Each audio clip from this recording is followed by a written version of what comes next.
শনিবার সকাল 10টায় রাজধানীর নিউ ইস্কাটনে বিয়াম ফাউন্ডেশন প্রাঙ্গণে পৌঁছান প্রধানমন্ত্রী তারেক রহমান। এ সময় বিশেষ মোনাজাত ও নাম ফলক উন্মোচনের মধ্য দিয়ে বিয়াম ফাউন্ডেশনের তৃতীয় ভবন প্রশিক্ষণ কেন্দ্রের ভিত্তি স্থাপন করেন তিনি।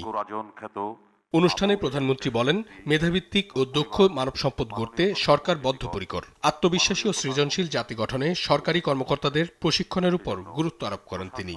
দক্ষ মানব সম্পদ তৈরি বিয়ামের অন্যতম একটি লক্ষ্য।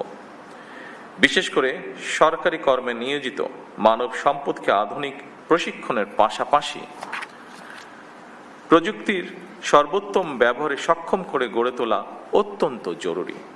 বিয়াম ফাউন্ডেশনের অতীতের সাফল্যের কথা উল্লেখ করে স্মরণ করেন বিএনপি সরকারের ধারাবাহিক অবদানের কথা। আমি আশা করি বিয়ামের কারিকুলাম এবং প্রশিক্ষণ পরিবেশ দেশের বিভিন্ন প্রান্ত থেকে আগত কর্মকর্তাদের পেশাগত দক্ষতা, সমস্যা সমাধানের ক্ষমতা এবং উদ্ভাবনী চিন্তাকে আরো সমৃদ্ধ করবে।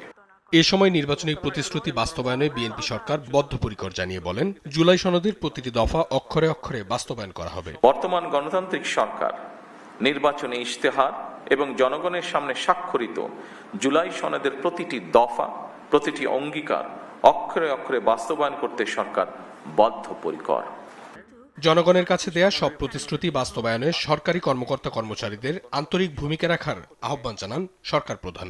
আপনারা আপনাদের মেধা ও যোগ্যতা দিয়ে জনগণের কাছে দেওয়া সরকারের প্রতিটি প্রতিশ্রুতি দক্ষতার সঙ্গে বাস্তবায়ন করতে ভূমিকা রাখবেন।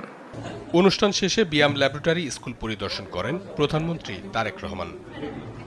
অঙ্কন চৌধুরী, দেশ টিভি, ঢাকা।